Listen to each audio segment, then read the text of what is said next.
Hace 2 años llegué a México sin imaginar todo lo que este país me iba a enseñar, o mejor dicho, lo que quizás yo iba a aprender. En este tiempo he aprendido mucho más que medicina. He aprendido sobre las formas de vivir, de trabajar, de relacionarme con las personas y de ver la vida desde otra perspectiva. Trabajar junto a médicos y compañeros mexicanos que no son médicos me ha permitido crecer profesionalmente, pero también llevarme enseñanzas que van mucho más allá del hospital. Son experiencias que me han hecho mejor persona y por las que siempre estaré agradecido. Quédate y aquí te las cuento, porque quizás te sientas identificado, pero quizás te sorprenda lo que te voy a decir.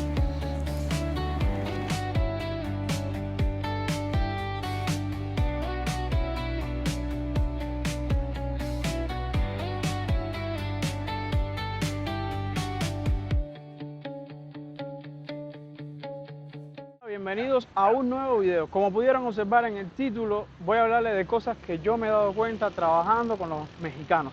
O sea, mejor dicho, he aprendido en estos 2 años que llevo trabajando en México. Quizás muchos de ustedes se sientan identificados, pero nunca han trabajado con un mexicano y le ha pasado con otra nacionalidad, o simplemente se sienten identificados trabajando en cualquier otro lugar o incluso en su país. En mi caso son cosas personales, o sea, siempre hablo de mi perspectiva personal, o sea, no es generalizando, ¿ok? Entonces, hoy les voy a hablar de estas cositas y quédate. Yo soy René y comenzamos.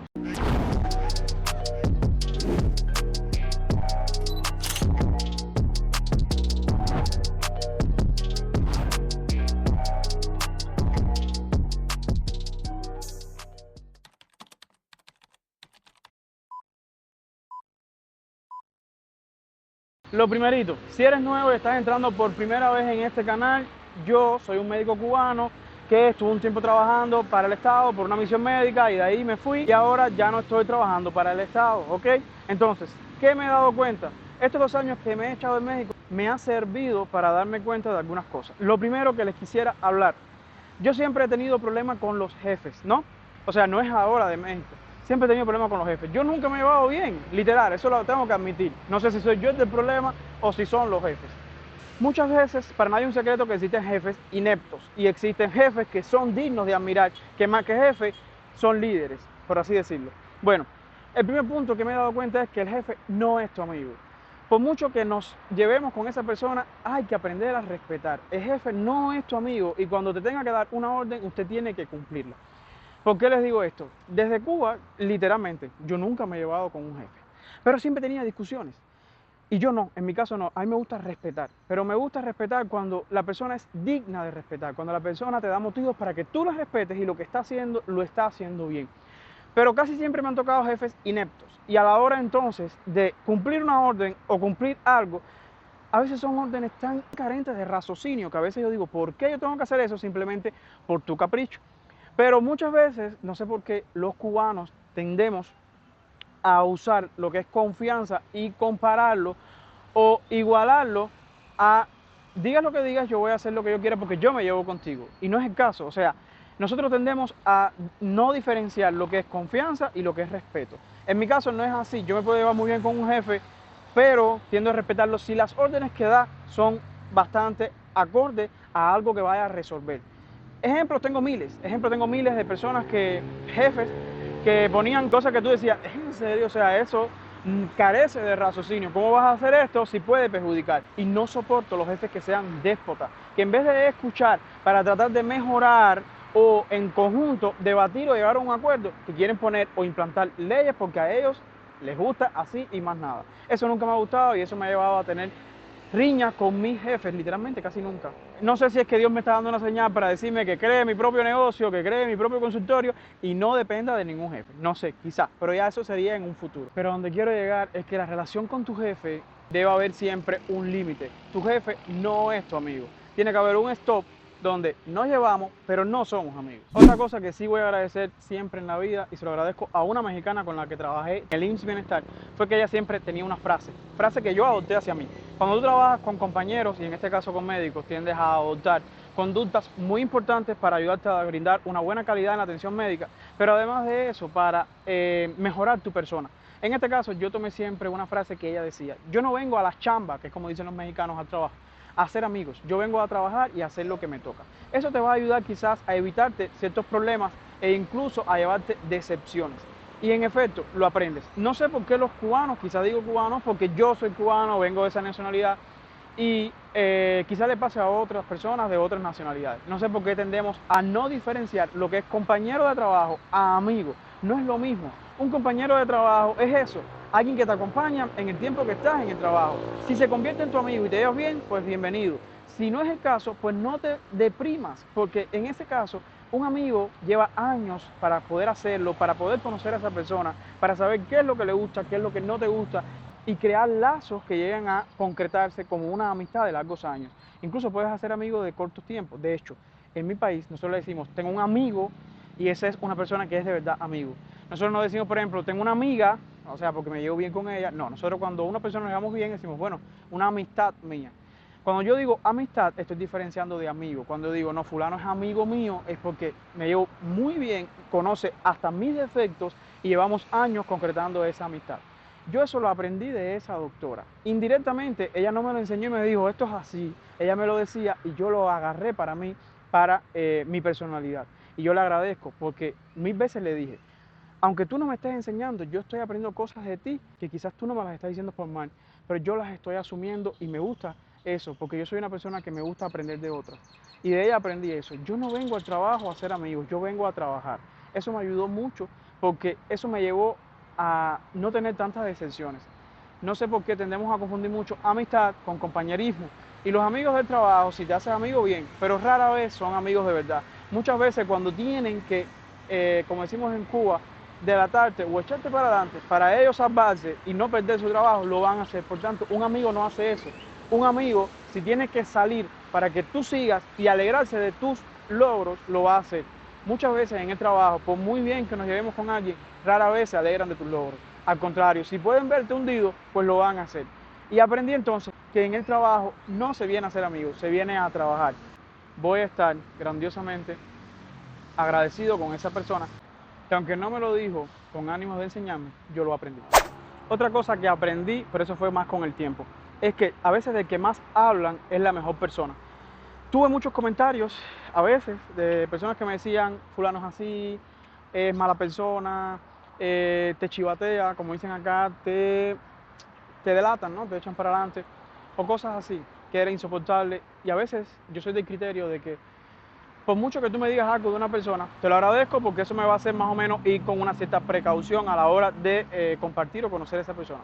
Pero no es el criterio ya que yo emito sin haber conocido a esa persona. Yo tengo algo y entonces cuando te voy a conocer digo, bueno, deja ver si es así como me están diciendo. Y eso me ha hecho muchas veces no llevarme un mal rato o, por ejemplo, descartar cierto tipo de criterios. Por ejemplo, con esa misma doctora, muchas veces me decían, les estoy poniendo esto porque es lo que más me recuerda, ¿no? O sea, me ha pasado muchas veces, pero les estoy poniendo ese ejemplo porque es el más concreto que tengo. Fulana es así, fulana es asado, fulana no es buena, no es esto, no es aquello. Conclusiones. A medida que fui aumentando las guardias con ella, que fui haciendo más guardias, me fui dando cuenta de muchas cosas. Que lo que decían, en parte del carácter, está bien, cada quien tiene su carácter, pero eso no significa que sea mala persona. Y me fui dando cuenta entonces que a veces de quien más hablan tiende a ser mucho mejor. Muchos hacían los buenos médicos con pacientes y sin embargo ella, en comparación con muchos de nosotros, tenía lo que era lo que nosotros en medicina llamamos el humanismo. A veces yo me daba cuenta que mucha gente decía que era mala, pero ¿por qué? Porque era una de las pocas que cogía el trabajo para jugar o para perder el tiempo. Yo vine a trabajar y vine a hacer lo que me toca como médico, más nada. Y yo veía entonces que era muy humana con los pacientes. Tengo una anécdota que me recuerdo que un paciente falleció. Y cuando estaba ya en las últimas horas antes de fallecer, los familiares, se usaba mucho allá donde yo estaba en Tamaulipas, llegaron y le preguntaron a ver si podían traer al padre de la iglesia y el padre de la iglesia hacerle unos, se me olvidó el nombre, me disculpan, no conozco mucho estos temas, era como darle los últimos rezos, orar por su alma, algo de eso, no recuerdo bien cómo se le dice a eso. Y bueno, vino el padre, lo trajeron y ella le permitió que ellos entraran a la institución de salud y les dijo, ustedes hagan lo que tienen que hacer, o sea, denle las oraciones, hagan lo que tienen que hacer, yo a eso no me opongo. Y eso a mí me encantó, cuando yo, entretenido en una computadora, subiendo un caso, o sea, escribiendo el caso que había atendido, que voy para atrás, donde ella estaba, le pregunto, ¿qué hacen esos pacientes? O sea, ¿qué hacen ellos? Y ella me dice, están orando por él, trajeron al padre de la iglesia. Y yo, ¿pero cómo es eso? Y ella me explicó que muchas veces hay personas que cuando ya están a fallecer, que les queda poco en esta vida, muchas personas buscan al padre, a un cura, para que haga una oración por ellas y entonces los ayude a entrar al cielo, o bueno, creencias, ¿no? Yo eso no lo entendía, yo dije, ¿en serio hacen eso acá? Y me dice, sí, y es muy común. Muchas veces hay médicos que no lo dejan hacer y no dejan, por ejemplo, que la familia se despida o que traigan a un cura o a alguien de la iglesia para que haga eso. En mi caso, en mi guardia, yo lo hago. Cuando yo vi eso, me di cuenta entonces del tipo de persona que era. Yo dije, no es tan mala como dicen, porque estoy seguro que todos no haríamos eso. Yo no sabía que, o sea, que aquí se tendía a tener esa costumbre. Si no, si yo fuera jefe de la guardia también lo permitiera, porque realmente no me están haciendo daño en nada. En efecto, la persona lo hicieron y me di cuenta que era muy humana. Como eso, muchos casos. Ella muchas veces había que llevar un paciente y trataba de demorarse lo menos posible. Cuando yo, por ejemplo, estaba con un paciente a Victoria, la capital, yo me recuerdo que había otro que llegaba grave y a mí me tocaba la emergencia. Y ella no esperaba que yo llegara con aquel caso para entonces volverme ahí con este nuevo. Ella se montaba, aunque emergencia no era de ella, y ella se iba porque el paciente necesitaba ayuda, necesitaba atención médica urgente y no podías entonces estar esperando, porque cada minuto que esperaras era un minuto que estaba perdiendo de vida a esa persona. Eran minutos que se podían aprovechar para salvar a esa persona. Cuando yo vi todo esto, que fui juntando partes, yo dije, no es tan mala como la pintan. Y eso me hizo entender que muchas veces la persona que te pintan de mala o de lobo, a veces es la que tiene realmente el corazón de un cordero. Y es la que de verdad tiene los verdaderos principios. Otra cosa que yo agradezco mucho haber venido a México a trabajar es que el trabajo se valora. Miren, cuando estás en Cuba, muchas personas trabajan, pero como es casi siempre trabajos estatales, eso nos hace caer en la mediocridad. Al caer en la mediocridad hace entonces que las personas se planteen por qué trabajar más, por qué hacer más, si aquel no hace tanto, trabaja prácticamente las mismas horas que yo, pero no está haciendo lo mismo que yo, no se está esforzando igual que yo. Y entonces, ¿por qué trabajar de más si al final me van a pagar lo mismo? Y entonces a veces no valoramos el trabajo, faltamos al trabajo, nos pagan lo mismo porque nos llevamos bien con el jefe y no es el objetivo. Y entonces eso nos hace caer en la mediocridad y muchas veces no valoramos lo que tenemos. El trabajo es quien nos va a permitir llevar a la casa dinero, comida, pagar la renta. Pero ¿qué pasa? En Cuba mucha gente no paga renta porque la mayoría de las casas están habitadas por personas que son los propietarios de esas casas. Y entonces, como en Cuba, la mayoría de las personas ven que trabajar es por gusto y que los salarios son ínfimos y que no te alcanzan ni por final de mes, muchas personas no trabajan. Y no tener trabajo es algo como que, no importa si al final los que trabajan se están matando y no ganan nada. Entonces, llegar a un país donde tienes que pagar tantas cosas como la renta, que lo mínimo que sea, un poquito de dinero, no importa si no es mucho, te va a ayudar aunque sea a pagar los gastos de la comida, quizás la electricidad o quizás la renta. Tú valoras mucho lo que tienes y dentro de esas cosas aprendes a valorar el trabajo, por muy malo que sea, por muy poco dinero que te aporte, pero algo es algo. El tiempo de Dios, como dicen las personas, es perfecto y nos va a hacer hoy estar debajo, pero mañana podemos estar arriba. Mañana puede aparecer un trabajo mejor y hacernos entonces que ganemos un poco más de dinero y vivir en unas condiciones más cómodas, aparentemente, ¿no? Pero bueno, si lo que hoy tienes es poco, no importa, agradece. Los otros días vi a una persona que estaba vendiendo caramelos en un semáforo. Acá en México se usa mucho que veas personas vendiendo botanitas o cosas en un semáforo. Y eso hace entonces hacerte valorar que mientras que yo estoy quizás en una consulta teniendo un paciente en aire acondicionado, hay personas que están bajo el sol vendiendo sus botanitas y haciendo entonces, tratando de llevar dinerito a la casa. Incluso muchos se ponen a hacer quizás actos de, como decimos en Cuba, y me disculpan la palabra, murumacas, o cositas ahí como una actuación para que las personas le den alguna moneda a su consideración. Y los veo que a veces está el sol, es la 1 de la tarde, 2 de la tarde, el sol en el pavimento, o sea, en la carretera, está muy caliente y tú los ves a ellos que en esos movimientos que están haciendo, en ese acto que están haciendo ahí pequeñito, demostración de lo que saben hacer, bailar o no sé, cosas así, ¿no? Los ves que ponen sus manos en el pavimento y eso está prendido de caliente que está por el sol. Y yo digo, Dios mío, pobrecito, o sea, lo que tienen que hacer para ganarse unos pesos. Y quizás tú dices, bueno, pero pudiera ganarse los pesos en otra parte. No sabemos las condiciones o las enfermedades o el conocimiento que posee esa persona para estar ocupando otro puesto de trabajo. Por tanto, todos los trabajos hay que valorarlos porque nos están haciendo llevar dinero, comida o pagar quizás la renta.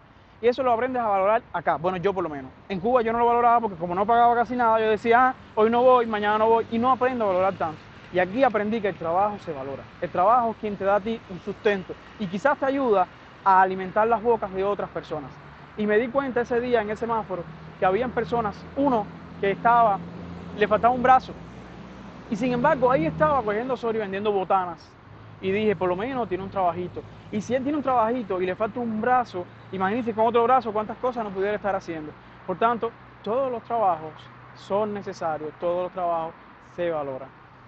Y lo último que he aprendido acá, una de las cosas últimas de las que quiero hablarles es de las grandes crisis de ansiedad que existen en México. Y me refiero a México porque estoy en México, quizás en otros países pasa igual. O sea que a veces el capitalismo hace que las personas tengan muchas crisis de ansiedad cuando antes no. Sobre todo los que emigramos. ¿Por qué? Por esto mismo. Que muchas veces es por estrés provocado, porque no tenemos dinero quizás para pagar la renta, o para buscar la comida, o para darnos ciertos gustos, como por ejemplo, quizás un par de zapatos porque no tengo, o alguna ropa que no me hace falta, pero la quiero tener porque siempre quise tenerla. Cuando yo estaba en Cuba, es verdad, uno se estresa porque no tienes corriente, no tienes comida, tienes que pasar una odisea para conseguir medicamentos si algún familiar se te enferma o si tú te enfermas.